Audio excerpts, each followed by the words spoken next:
الحمد لله وكفى والصلاة والسلام على سيد الرسل وخاتم الأنبياء وعلى آله وأصحابه الذين أوفوا عهدا الذين هم خلاصة العرب الأربع وخير الخلائق بعد الأنبياء أما بعد فأعوذ بالله من الشيطان الرجيم بسم الله الرحمن الرحيم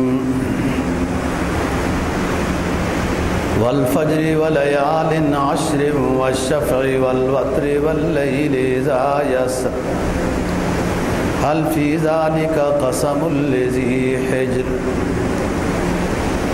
قال النبي صلى الله عليه وسلم إذا دخل العشر وأراد بعضكم أن يضحي فلا يأخذ شعرا ولا يقلمن زفرا صدق الله العظيم وصدق رسوله النبي الأمي الكريم ونحن على ذلك لمن الشاهدين والشاكرين والحمد لله رب العالمين.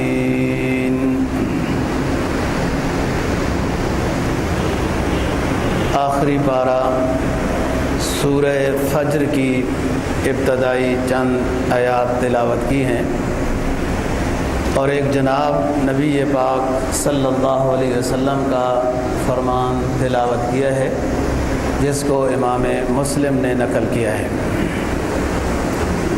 فرمایا قسم ہے فجر کی ولیال عشر اور قسم ہے 10 راتوں کی والشفع والوتر اور قسم ہے جفت کی اور طاق کی واللیل اذا یسر اور قسم ہے رات کی جب وہ چلی جائے.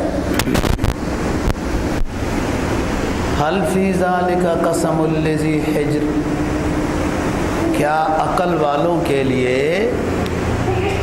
ان قسموں سے سبق حاصل کرنے کے لحاظ سے یہ کافی نہیں ہے کہ ہم نے 5 چیزوں کی قسم اٹھائی ہے؟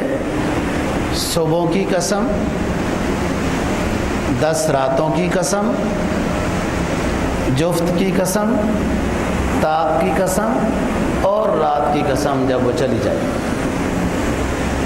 کیا اس میں نصیحت کے لحاظ سے کافی نہیں ہے عقل والوں کے لیے یہ قسمیں؟ جناب نبی پاک صلی اللہ علیہ وسلم کا جو فرمان تلاوت کیا ہے، آپ نے فرمایا اذا دخل العشر وَأَرَادَ بَعْضُكُمْ أَن يُضَحِّيَ جب عشرہ ذی الحجہ شروع ہو جائے اور تم میں سے صاحب حیثیت شخص کا ارادہ ہے قربانی کرنے کا فَلَا يَأْخُذْ شَعْرًا وَلَا يُقَلِّمَنَّ زُفْرًا جو قربانی کرنا چاہتا ہے اس کے لیے بہتر ہے کہ عشرہ ذی الحجہ کا چاند نظر آ جائے تو بال، ناخن وغیرہ یہ چیزیں جسم سے نہ کاٹے، اس سے پہلے کاٹ لے. مستحب بات ہے، فضیلت بہت ہے، فرض اور واجب نہیں ہے. جو شخص قربانی کرنا چاہتا ہے اسے پتہ ہے تو عشرہ ذی الحجہ شروع ہو جائے تو پھر بال اور یہ ناخن اور یہ چیزیں نہ کاٹیں.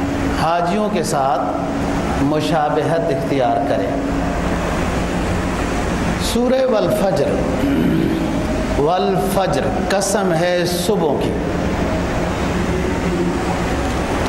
اکثر مفسرین نے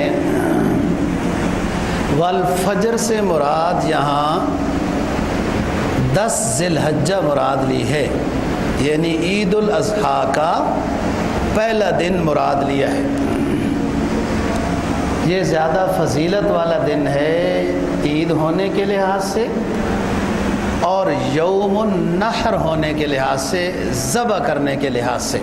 جیسے آپ سن چکے ہیں بات گزشتہ جمعوں میں کہ اللہ فرماتے ہیں کہ عید کے 3 دنوں میں سب سے جو عمل مجھے زیادہ پسند ہے وہ قربانی ہے، خون بہانا ہے۔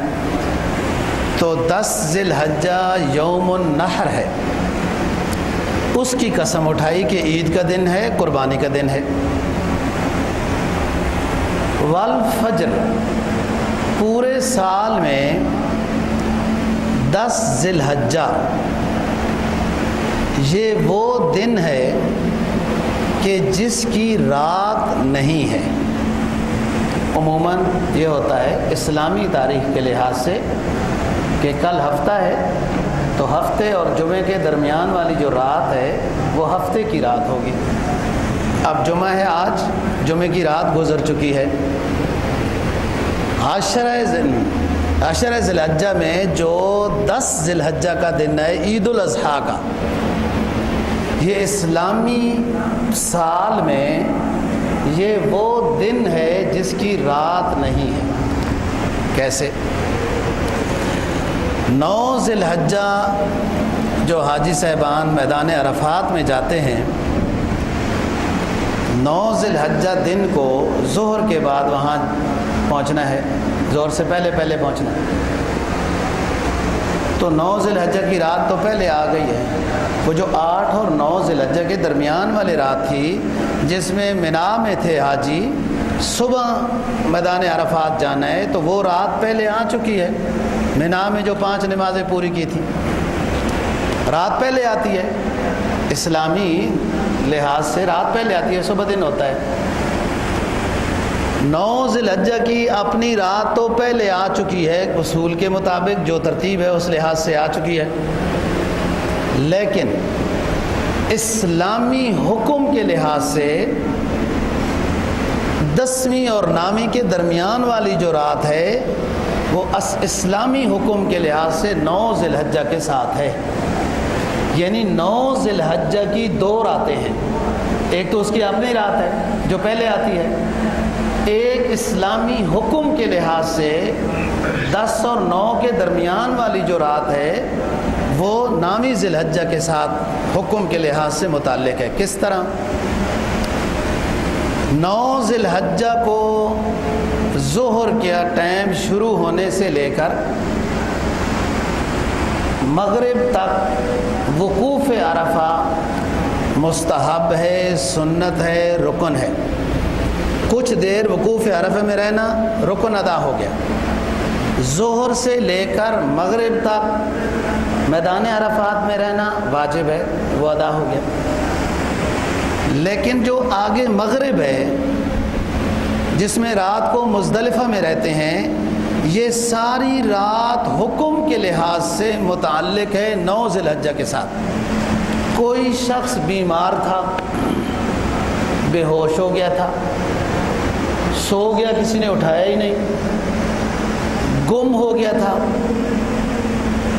لیٹ ہو گیا تھا، 9 ذی الحجہ کو دن کو میدان عرفات میں نہیں جا سکا، تو آگے آنے والی جو رات ہے جس میں حاجی مزدلفہ میں رات کو رہتے ہیں، اس رات میں بھی کچھ حصہ اگر میدان عرفات میں اس نے گزار لیا تو اس کا حج ادا ہو جاتا ہے۔ یعنی یہ رات جو 10 ذی الحجہ کی اصول کے مطابق ہونی چاہیے، وہ اسلامی حکم کے لحاظ سے یہ رات 9 ذی الحجہ سے متعلق ہے۔ یہ بات دوستوں کتابوں نے تو پہلے لکھی تھی، سمجھ میں آتی تھی، لوگ لیٹ ہو جاتے تھے، راستے میں قافلے لوٹے جاتے تھے، راستہ بھول جاتے تھے، پیدل ہوتے تھے۔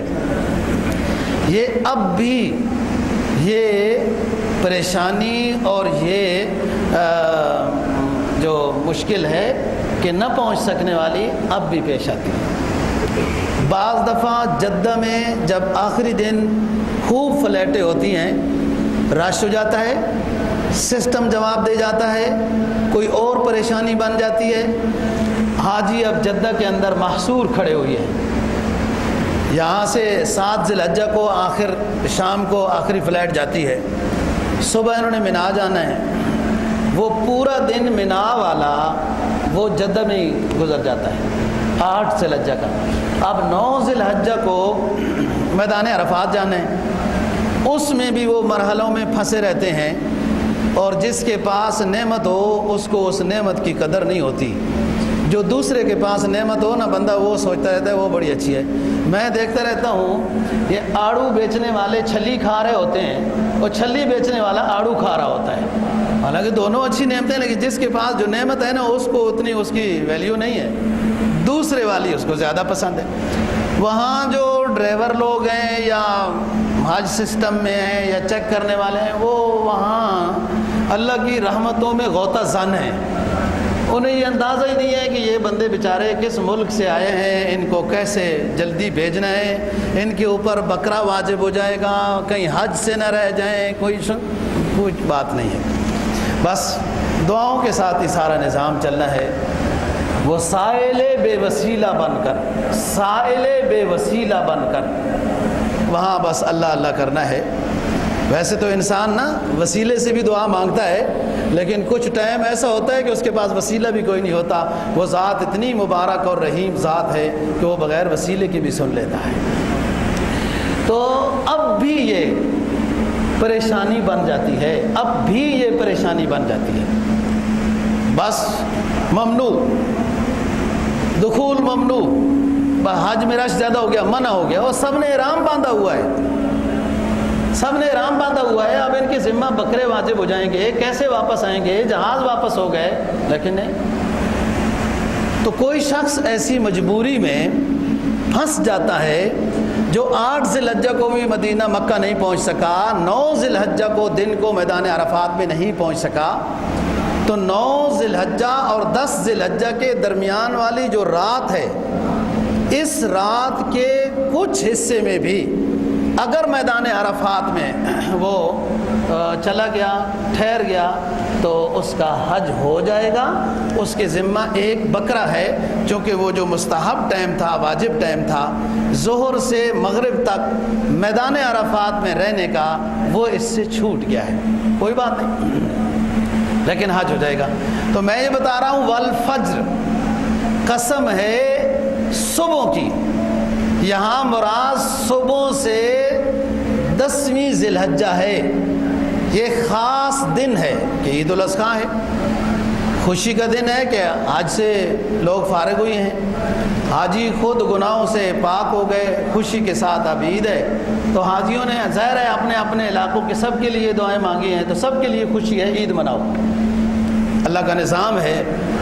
فرقہ ضالہ عید مناتے ہیں ڈھول بجا کر، فرقہ ضالہ عید مناتے ہیں میلہ لگا کر، عرس لگا کر، ناچ گانے کر کے نا اپنے خوشی کا تہوار مناتے ہیں جتنے فرقہ ضالہ ہیں۔ اسلام اتنا پاکیزہ اور مبارک مذہب ہے دوستو کہ اس نے خوشی کا دن منانے کا یہ فرمایا، اچھا کھانا کھاؤ، اچھا لباس پہنو، نہاؤ دھو، خوشبو اچھی لگاؤ، عید سے پہلے نفل نہیں پڑھ سکتے ہو، عید کی نماز ادا کرو، تمہارے لیے یہ خوشی کا دن ہے، عید کا، سارے جمع ہو جاؤ، سارے مسلمان بھائی اکٹھے ہو جاؤ اور 2 رکعتیں پڑھو اللہ کے رضا کی خاطر، عید کی فطر ہو یا اس کا ہو، اور یہ پڑھے دعا کریں، اللہ مغفرت کر دیں گے، اور پھر اس کے بعد قربانی کرو، گوشت کھاؤ۔ یہ اسلام کا ایک نظام ہے کہ اسلام نے یادگاروں کو، بعض یادگاروں کو باقی رکھا عبادت کی صورت میں، ناچ گانے کی صورت میں اسلام نے کوئی یادگار باقی نہیں رکھی، اس کی اجازت ہی نہیں دی۔ ابراہیم علیہ السلام کی قربانی اللہ کو پسند آئی،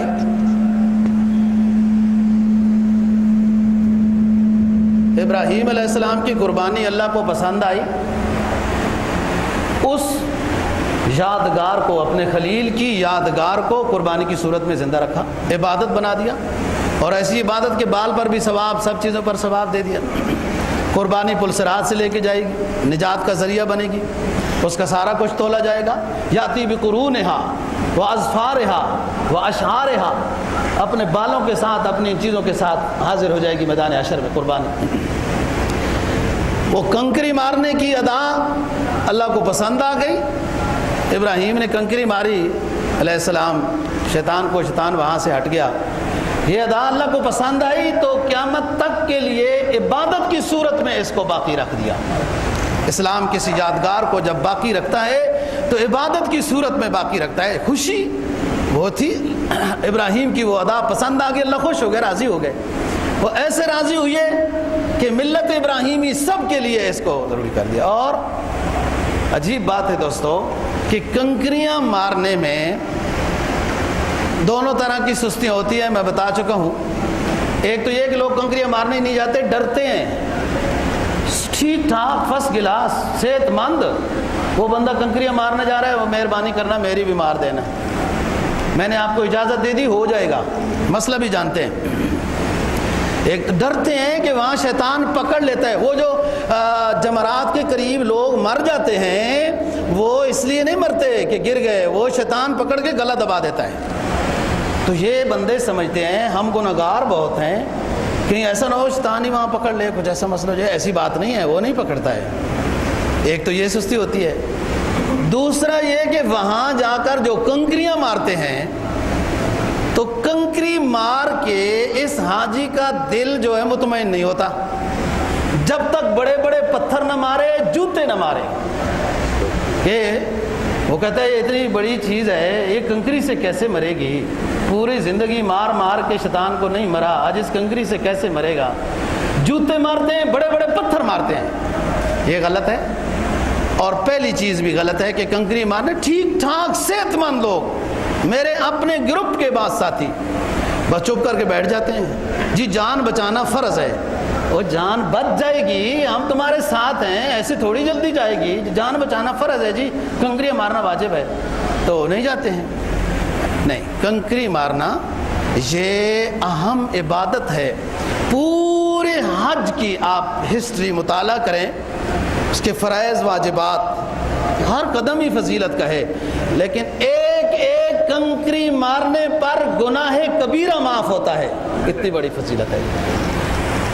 اللہ کو یہ ادا پسند آ گئی اور ہمیشہ کے لیے اس کو وہ رکھ دیا۔ جیسے قربانی کی بات پسند آ گئی، اور قربانی والا جانور بھی خوشی کے ساتھ لیٹ جاتا ہے۔ پچھلے سال یاد ہے آپ کو، ایک بیل تھا جس کے قریب جا کے وہ مالک کہتا تھا کہ سنت ابراہیمی کو ادا کرتے ہوئے ذبح کے واسطے لیٹ جاؤ۔ وہ جانور لیٹ جاتا تھا بالکل ذبح کے لیے۔ وہ اسماعیل علیہ السلام بھی خوشی کے ساتھ لیٹے۔ یہ جانور بھی مبارک جانور ہیں جو قربانی کے لیے اللہ چن لیتا ہے۔ ابراہیم علیہ السلام کے بیٹا 9 سال کا کیا بچہ ہوتا ہے جی، اس نے کہا ابو جی جو مرضی ہے۔ اقبال مرحوم کہتے ہیں نا، یہ فیضان نظر تھا یا مکتب کی کرامت تھی۔ یہ فیضان نظر تھا، ابراہیم کی نظر تھی۔ وہ تو کبھی کبھی ملنے آتے تھے اپنے بیٹے کو، لیکن بیٹے نے اپنے باپ پہ جب نظر ڈالی تو اسی سے سب کچھ مل گیا۔ یہ ہوتا ہے نا، یہ روحانیت کا بھی کوئی سفر ہوتا ہے، کبھی طے کرو گے تو پتہ چلے گا۔ یہ فیضان نظر تھا یا مکتب کی کرامت تھی، سکھلائے کس نے اسماعیل کو آداب فرزندی۔ کیسے راضی ہوگی؟ یہ جانور بھی بڑے آرام سے لیٹ جاتے ہیں، کتنے بڑے بڑے ہیکل والے جانور ہوتے ہیں اور آرام سے۔ قرآن کہتا ہے نا وَسَخَّرَهَا لَكُمْ لِتُكَبِّرُوا اللَّهَ عَلَى مَا هَدَاكُمْ وَبَشِّرِ الْمُحْسِنِينَ۔ دیکھتے نہیں ہو اللہ نے اتنے بڑے بڑے مضبوط طاقتور جانور تمہارے تابع کیسے کر دیے؟ تم یوں کرتے ہو گر جاتے ہیں، اللہ کا نام لیتے ہو وہ جان قربان کر دیتے ہیں۔ اللہ کے نام ہے نا، اللہ کے جانور ہیں، اللہ کے نام پہ جان قربان کر دی۔ تو بات یہ ہے دوستو کہ عید الاضحیٰ خوشی کا دن، لیکن اس خوشی کو کہ ایک تو حاجی حج سے فارغ ہوئی ہے اس لحاظ سے خوشی ہے، اور دوسری جو ہے وہ اس لحاظ سے کہ قربانی کا دن ہے اور وہ بھی ثواب اور عبادت ہے، اور میں آپ اپنے لیے غریبوں کے لیے سب کو آپ اس میں شریک کریں۔ والفجر، قسم ہے صبح کی، یعنی 10ویں ذی الحجہ کی، کہ اس کی رات نہیں ہے، وہ خاص دن ہے۔ حدیث میں جناب نبی پاک صلی اللہ علیہ وسلم کا فرمان ہے کہ عید کے دنوں میں پہلے جس سے قربانی کی نہ کرنی ہو کوئی بات نہیں، رکا رہے روزے کی طرح بہتر ہے، اور اس کے بعد قربانی کا گوشت کھائے استعمال کرے، یہ مستحب بات ہے، تاکہ قربانی کے گوشت کھانے کا وہ شوق پیدا ہو، بھوک لگ جائے، مرغوب زیادہ ہو۔ وہ کہتے ہیں نا روٹی میٹھی کر کے کھانی چاہیے۔ میٹھی کا مطلب یہ نہیں کہ خوب حلوے بنانے چاہیے، اس میں خوب گڑ چینی ڈالنی چاہیے۔ میٹھی کا مطلب ہوتا ہے خوب بھوک لگ جائے تو پھر کھائے تو بہت اس کو فائدہ ہوگا، ہضم کے لحاظ سے، دوسرے لحاظ سے۔ اللہ کا شکر ادا کریں۔ تو روزے کی طرح رکنا ہے، صبح سے کچھ نہیں کھانا ہے، اور اس کے بعد اپنی قربانی کا گوشت کھائے۔ اگر یہ روک سکتا ہے، صبر کر سکتا ہے، ٹھیک ہے، نہیں کر سکتا تو کوئی حرج کی بات۔ اور عید کے دن صبح سے نفل نماز کو منع کر دیا، بس عید کی تیاری کریں، عید کی نماز پڑھیں، اس کے بعد اپنی قربانی میں مصروف ہو جائیں۔ حدیث میں جناب نبی پاک صلی اللہ علیہ وسلم کا فرمان ہے، یہ ولیال عشر، قسم ہے 10 راتوں کی، 10 راتوں سے مراد یہ عشرہ ذی الحجہ ہے۔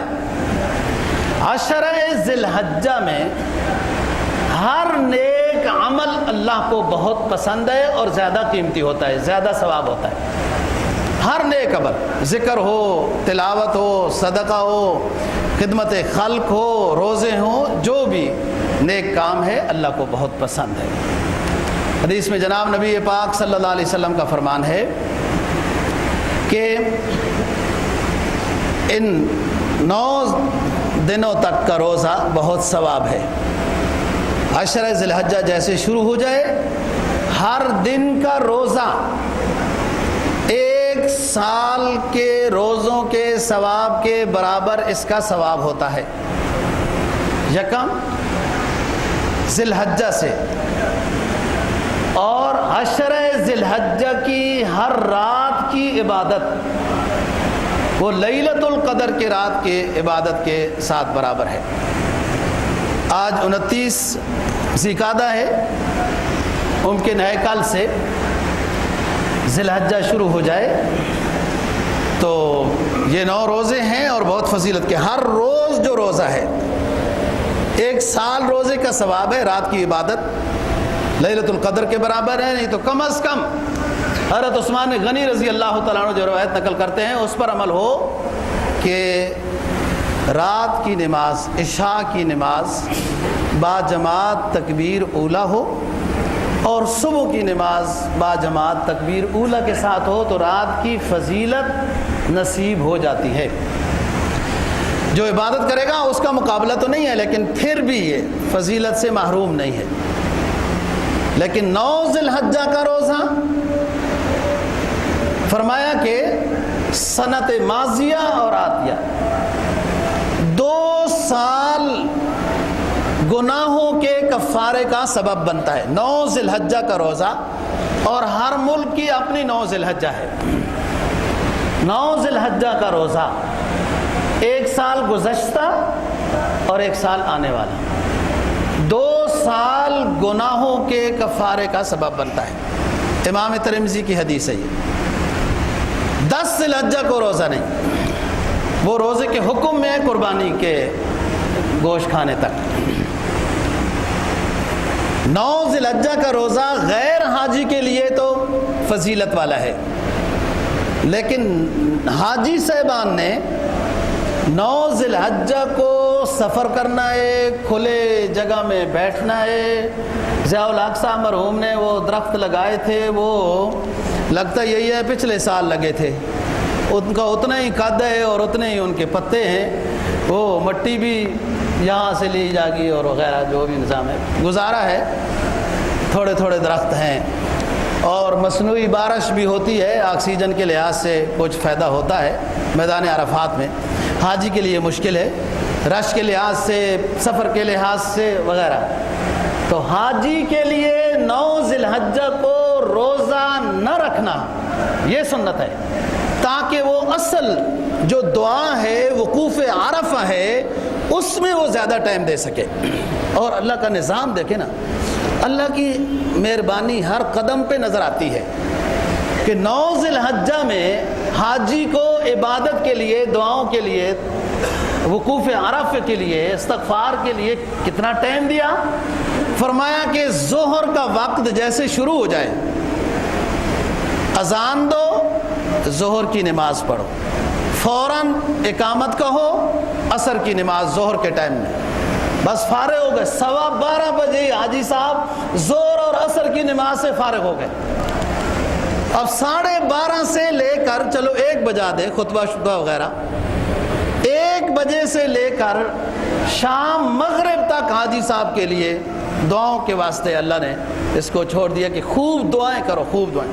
وہاں ایک بات شروع کر دیتے ہیں، میں کئی دفعہ بتا چکا ہوں، کوئی کہتا ہے 2 رکعتیں، کوئی کہتا ہے 4، کوئی کہتا ہے زور میں عصر پڑھنی ہے، کوئی کہتا ہے اپنی اپنی جگہ پہ جس طرح آپ کا دل چاہتا ہے اس طرح پڑھیں، کوئی ایسی بات نہیں ہے۔ اختلافی مسئلہ ہے، محدثین فقہا کا دونوں طرف دلائل ہیں، آپ کی جیسے طبیعت ہے ایسے کریں۔ میرا جتنی دفعہ بھی سفر ہوا تو اس اختلاف سے بچنے کے لیے میں مسجد نمرہ میں اپنے ساتھیوں کو 8-9 بجے لے جاتا ہوں، صبح ہی 8-9 بجے۔ وضو اپنا پکا رکھو، زیادہ لالچ نہ کرو کھانے کی، تو وضو کچھ بھی نہیں ہوتا۔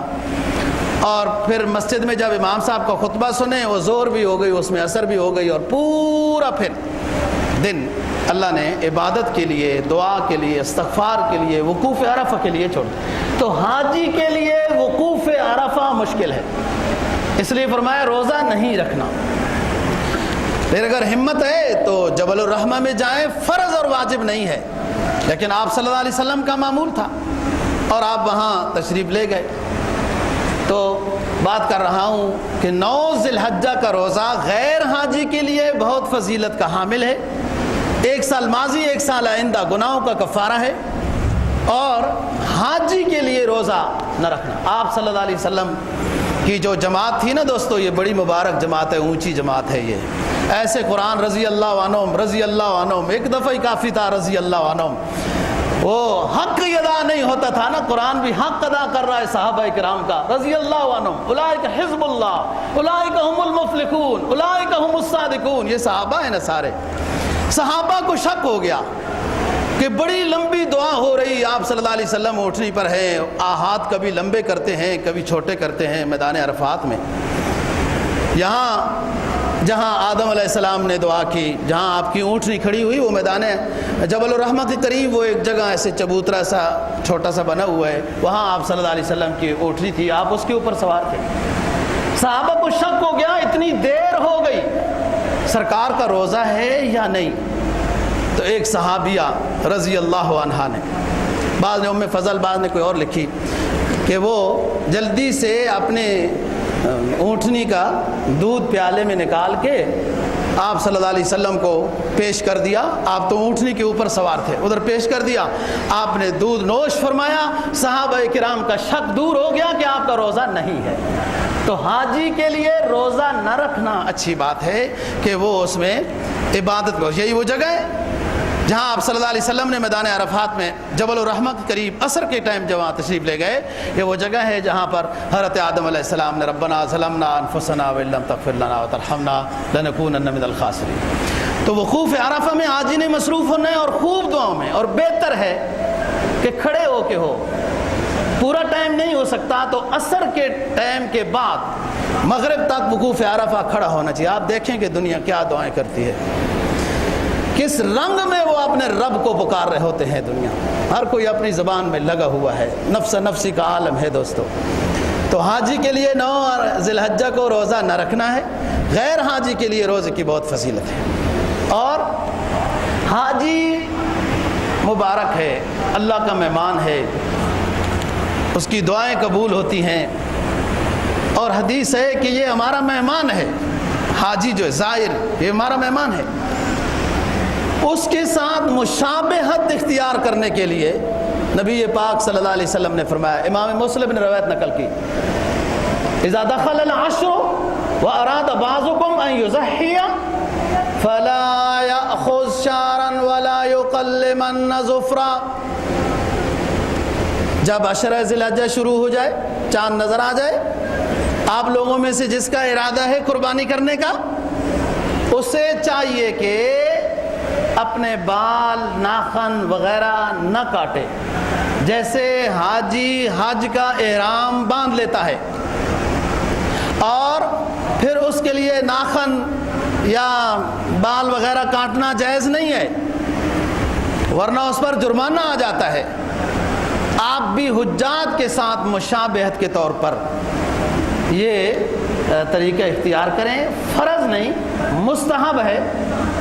امید ہے کل سے انشاءاللہ زکم ذی الحجہ ہوگی، آج سے جس نے بال ناخن درست کرنے ہیں وہ کر لیے جائیں، اور پھر قربانی اپنی قربانی کے بعد حاجی کو بھی حکم ہے نا کہ گنجا کرانا ہے۔ 10 ذی الحجہ کو بڑے شیطان کو اس نے کنکری مارنی ہے، پھر اس کے بعد اس نے قربانی کرنی ہے، اور پھر اس کے بعد گنجا کرانا ہے، نہانا دھونا ہے۔ تو اپنی قربانی کے بعد، یا جس نے قربانی نہیں کرنی تو وہ عید کی نماز کے 15-20 منٹ آدھے گھنٹے بعد وہ اپنے بال شال کاٹنا چاہے کاٹ سکتا ہے۔ یہ مشابہت ہے۔ من تشبہ بقوم فہو منہم، سرکار دو جہاں صلی اللہ علیہ وسلم کا فرمان ہے، جس شخص کی جس کے ساتھ مشابہت ہوگی اس کا حشر انہی کے ساتھ ہوگا۔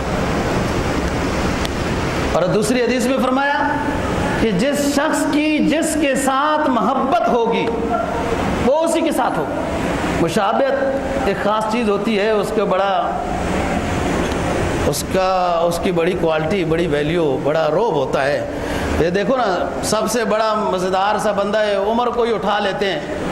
اس عمر کو کہتے ہیں نا، آپ جا کے روڈ کے اوپر کھڑے ہو جاؤ، آپ کا قد بڑا ہے، اور گاڑیوں کو روکو، کوئی بھی نہیں روکے گا دوستو۔ وہ وردی نہیں ہے جو پاکستان کے قانون والی وردی، جس کی وجہ سے اس کے ہاتھ میں وہ طاقت آئی کہ وہ یوں کرتا ہے تو بڑی بڑی لینڈ کروزریں بھی رک جاتی ہیں۔ مشابہت وہ وردی ہے نا اس قانون کی، اس لیے اس میں اتنا۔ تو امتی کی بھی کوئی وردی ہوتی ہے دوستو، امتی کی بھی کوئی وردی ہوتی ہے۔ مشہور بات ہے، قباء میں تشریف لائے سرکار دو جہاں صلی اللہ علیہ وسلم، 14 دن آپ کا قیام قباء میں ہے۔ لوگ آتے ہیں ملنے کے لیے، مصافحہ کرنے کے لیے۔ کوئی ابو بکر کو سمجھتا ہے کہ یہ ہے، کوئی آپ کو سمجھتا ہے کہ یہ ہے سید کونین، یہ ہے سید کونین۔ میں بات کر چکا ہوں، مسجد نبوی میں باہر سے آنے والے لوگ جب مسجد نبوی میں حاضر ہوتے، سرکار دو جہاں صلی اللہ علیہ وسلم جلوہ افروز تھے، صحابہ کرام بیٹھے، باہر سے آنے والا پوچھتا تھا من محمد صلی اللہ علیہ وسلم، آپ میں سے محمد کون ہے؟ یہ پوچھنے کی بات ہے۔ اور باہر سے کوئی آئے تو آپ سے کوئی پوچھے گا مسجد الرحمان کا امام صاحب کون ہے، دور سے نظر آ جائے گا۔ سدیس صاحب سے میں ملا، میں نے کہا میں نے بڑی اچھی خوبصورت مسجد بنائی نا، تو آپ تشریف لاتے ہیں، ملاقات ہی نہیں ہوتی پاکستان میں حرم کے امام، تو کہتے ہیں آپ کو دیکھ کر آپ کی مسجد کی بھی خوبصورتی کا اندازہ ہوتا ہے۔ سارے ہنسنے لگ گئے۔ تو بات یہ دوستو، کون باہر سے آئے اور پوچھے کہ مسجد الرحمان کا امام کون ہے، وہ خود ہی سمجھ جائے گا۔ ایک صاف ستھرا بندہ ہے، صاف ستھرا اس کا لباس ہے، نظر آ جائے گا، پوچھنے کی کیا ضرورت۔ امام الانبیاء کے پوچھنے کی کیا ضرورت پیش آئی؟ جو سید دو جہاں ہے، امام الانبیاء ہے، دونوں جہانوں کا سردار ہے، امام الانبیاء سارے نبیوں سے اونچا، خوبصورت بھی ہے، خوبصورت بھی ہے۔ باہر سے آنے والے پوچھتے ہیں صحابہ سے من محمد، آپ میں سے محمد کون ہے صلی اللہ علیہ وسلم۔ یہ کیا بات ہوئی، پوچھنے کی کیا ضرورت پیش آئی؟ انہیں سرکار دو جہاں نظر نہیں آتا، پہچان کیوں نہیں سکے؟ جواب سن لو دوستو، حضرات صحابہ کرام رضی اللہ تعالی عنہم نبی کے رنگ میں ایسے رنگے ہوئے تھے کہ باہر سے آنے والے کو یہ پوچھنا پڑتا تھا کہ ان میں سے محمد کون ہے۔ پگڑی میں، داڑھی میں، جبے میں، لباس میں، ہر ادا میں ہر صحابی کامل متبع تھا سرکار دو جہاں صلی اللہ علیہ وسلم۔ یہی شبہ ہوا پہچاننے کا۔ قبا میں بھی لوگ آئے، 14 دن کا آپ کا قیام ہے قبا میں، لوگ آئے ملنے کے لیے، کوئی ابو بکر کو سمجھ رہا ہے، صاحب غار والمزار کو سمجھ رہا ہے، کوئی آپ صلی اللہ علیہ وسلم۔ حضرت ابو بکر صدیق رضی اللہ تعالیٰ عنہ سمجھ گئے کہ لوگوں کو شبہ ہو رہا ہے، اپنی چادر لی، اپنی چادر کو اپنے دونوں ہاتھوں پر بچھایا نا، یوں چھتری بنائی، چھتری بنا کے سرکار دو جہاں صلی اللہ علیہ وسلم کے سر کے اوپر کر دی کہ آنے والے شخص کو شبہ نہ ہو، وہ سمجھ جائے چھتری اوڑھنے والا خادم ہے، جس کو سایہ دیا جا رہا ہے وہ مخدوم کائنات ہے، یہ سید کونین ہے، یہ امام الانبیاء۔ مشابہت کی بات کر رہا ہوں دوستو، تو حاجیوں کے ساتھ مشابہت کرنی ہے، وہ تو اللہ اللہ کر رہے ہیں اور ہم نہیں جا سکے، ہماری حاضری نہیں تھی۔ فرمایا وہ بھی بال نہیں کاٹیں گے، ناخن نہیں کاٹیں گے، کچھ نہیں کریں گے، قربانی کے بعد آپ لوگ بھی اسی مشابہت میں رہو۔ کیا خبر اللہ کو یہ ادا پسند آ جائے۔ بعض مفسرین نے بات لکھی دوستو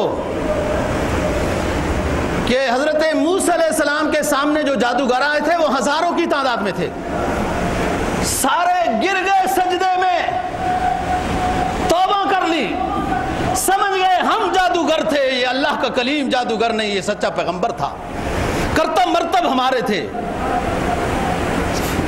فول کیا سحرۃ ساجدین، قرآن کہتا ہے سارے ہزاروں کی تعداد میں جو جادوگر تھے وہ سجدے میں گر گئے، اور آمنا برب موسیٰ و ہارون، آمنا برب موسیٰ و ہارون کا نعرہ لگایا۔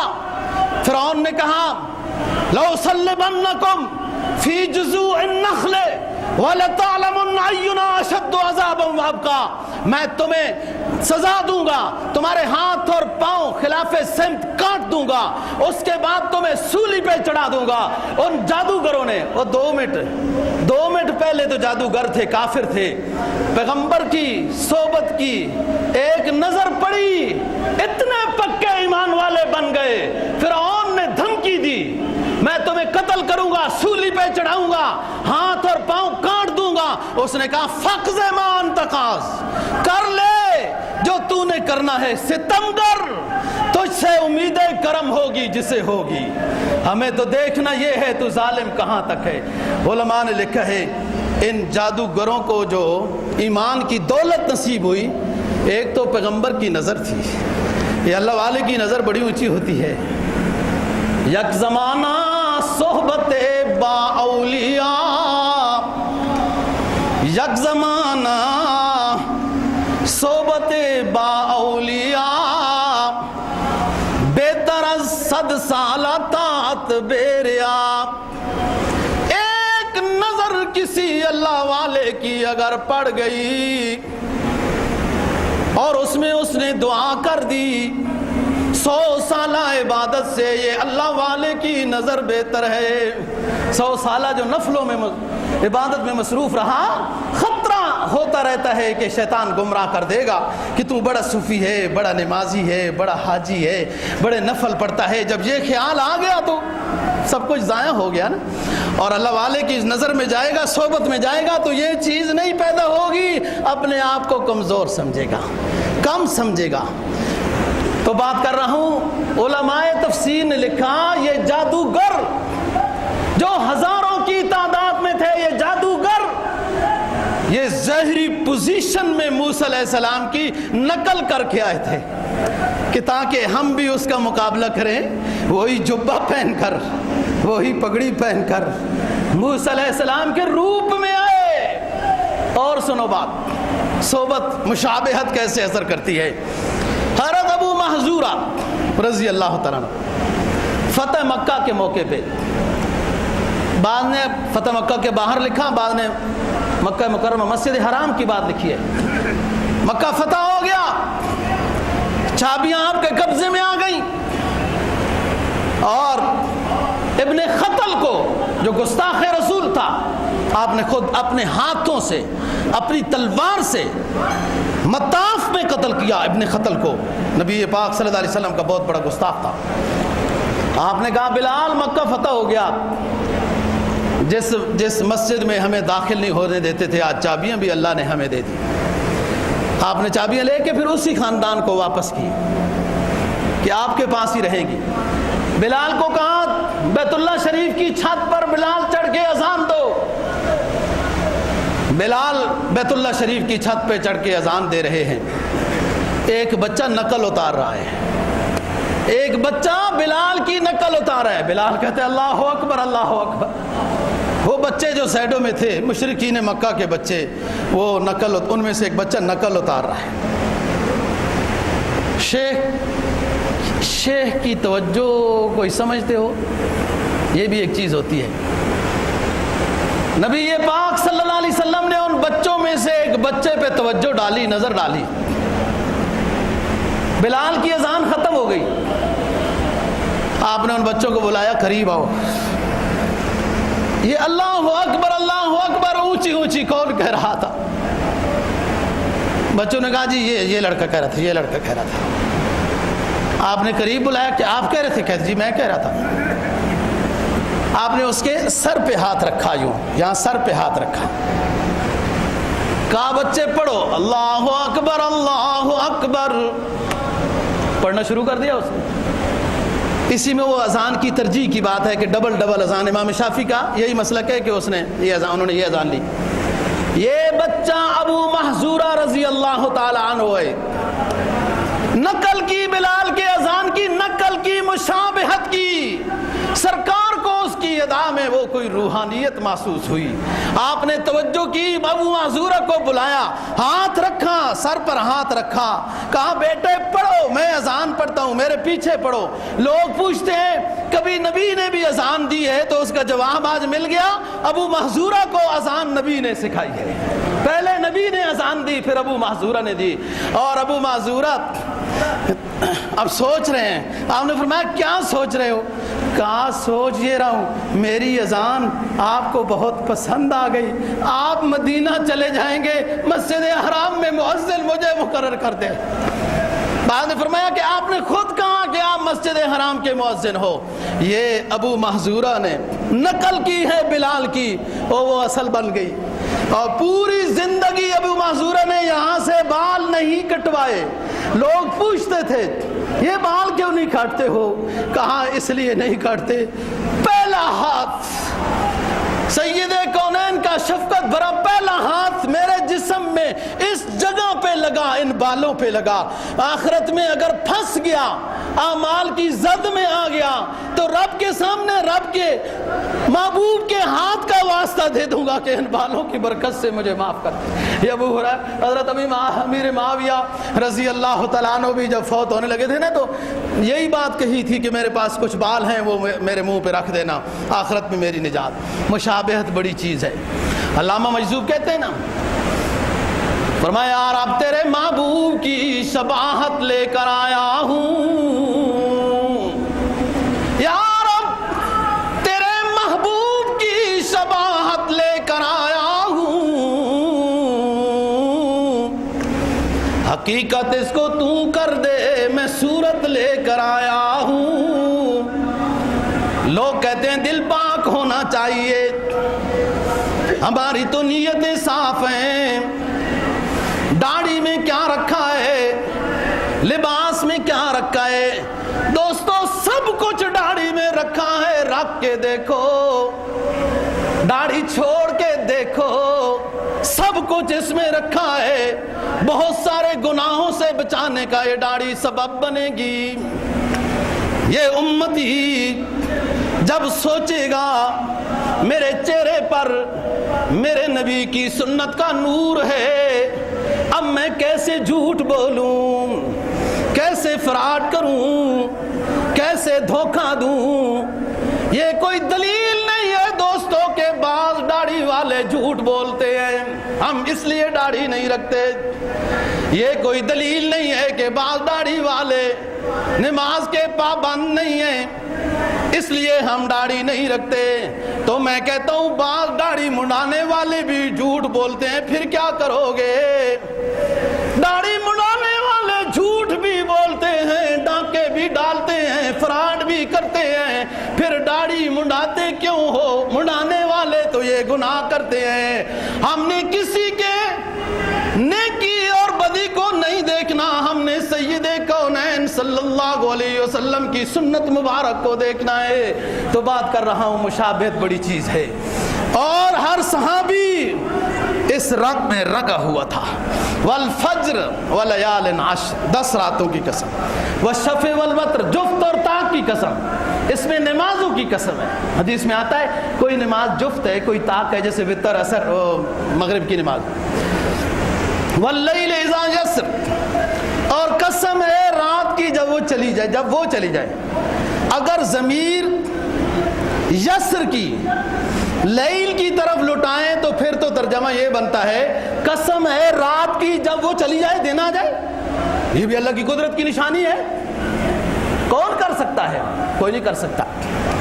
قرآن اعلان کرتا ہے قُلْ أَرَأَيْتُمْ إِنْ جَعَلَ اللَّهُ عَلَيْكُمُ اللَّيْلَ سَرْمَدًا إِلَى يَوْمِ الْقِيَامَةِ مَنْ إِلَٰهٌ غَيْرُ اللَّهِ يَأْتِيكُمْ بِضِيَاءٍ قُلْ أَرَأَيْتُمْ إِنْ جَعَلَ اللَّهُ عَلَيْكُمُ النَّهَارَ سَرْمَدًا إِلَى يَوْمِ الْقِيَامَةِ مَنْ يَأْتِكُمْ بِلَيْلٍ تَسْكُنُونَ فِيهِ. او بندو غور تو کرو, اگر میں دن لاؤں اور دن کو نہ لے کے جاؤں, دن ہی رکھوں, تو بتاؤ کون ہے دن کو ہٹانے والا؟ اللہ کے علاوہ کوئی نہیں ہے. اگر میں رات لاؤں اور رات ہی کو رہنے دوں, رات کو پھر بتاؤ کون ہے میرے علاوہ رات کو ہٹا کر دن لانے والا؟ کوئی نہیں ہے. قُلْ أَرَأَيْتُمْ إِنْ جَعَلَ اللَّهُ عَلَيْكُمُ اللَّيْلَ سَرْمَدًا إِلَى يَوْمِ الْقِيَامَةِ مَنْ إِلَٰهٌ غَيْرُ اللَّهِ يَأْتِيكُمْ بِضِيَاءٍ أَفَلَا تَسْمَعُونَ. وَاللَّيْلِ إِذَا یسر کا ایک ترجمہ تو یہ ہے کہ رات آئی چلی گئی. ایک ترجمہ بڑا خاص ہے, قسم ہے اس خاص رات کی جس خاص رات میں اللہ رب العزت نے اپنے محبوب پیغمبر کو سفر کرایا معراج کا. واللیل اذا یسر, قسم ہے اس رات کی جس رات کو سید کونین چلے معراج کے سفر میں. ظاہر ہے اس رات کی قسم تو ہونی ہی چاہیے کہ جس رات میں اتنا بڑا معجزہ سامنے آیا جو کسی پیغمبر کو اللہ تعالیٰ نے نصیب نہیں کیا. جسم بما روح بیداری کی حالت میں معراج عرش کا صرف سید کونین صلی اللہ علیہ وسلم کا خاصہ ہے. تو بات یہ ہے دوستو, مشابہت کی بات کر رہا ہوں. عشرہ ذی الحجہ امید ہے انشاءاللہ کل سے شروع ہوگا. روزے رکھنے کا امام, رات کی عبادت کا, نہیں تو خصوصاً نماز با جماعت کا خیال رکھیں. نامی ذی الحجہ کے روزے کی بہت فضیلت ہے اور ہر عبادت ہونی چاہیے. ایک بات اہم ہے, وہ پہلے بھی ایک آدھ دفعہ کی, قربانی حج کی الگ چیز ہے, قربانی مالداری کی الگ چیز ہے. بعض لوگ سمجھتے ہیں حج پر جائیں گے قربانی کریں گے بس قربانی ہو گئی ہے. وہ قربانی حج تمتع یا حج قران کی وجہ سے واجب ہوتی ہے. وہ حج کی قربانی ہے, وہ وہیں پر ضروری ہے, حدود حرم میں ضروری ہے حج کی قربانی. جو مالداری کی قربانی ہے یہ تو جہاں بندہ ہوگا وہاں کرے, یا وہاں نہیں کر سکتا کسی اور اپنے گاؤں دیہات میں کسی غریب علاقے میں قربانی کرنا چاہتا ہے وہاں بھی بھیج سکتا ہے. وہ قربانی نہیں کر سکتا کہ حج میں نہ کرے, وہاں مہنگی ہے ادھر کر لے, نہیں. حج کی قربانی میدان ادھر حدود حرم میں ضروری ہے, منا حدود حرم ہے. اور مالداری کی قربانی بعض دفعہ ایسا ہوتا ہے کہ ایک شخص حج میں گیا ہے اور مکہ میں اس کی 15 دن یا اس سے زیادہ رہائش ہے اور پھر اس کے بعد مدینے جائے گا, انہی 15 دنوں میں اس کا حج بھی ہے. تو ایسے شخص پر حج کی قربانی الگ ہے اور مالداری کی قربانی وہ الگ ہے جو اپنے گاؤں دیہات میں کر سکتا ہے. اللہ دین کی سمجھ اور عمل کی توفیق نصیب فرمائے. وآخر دعوانا الحمدللہ.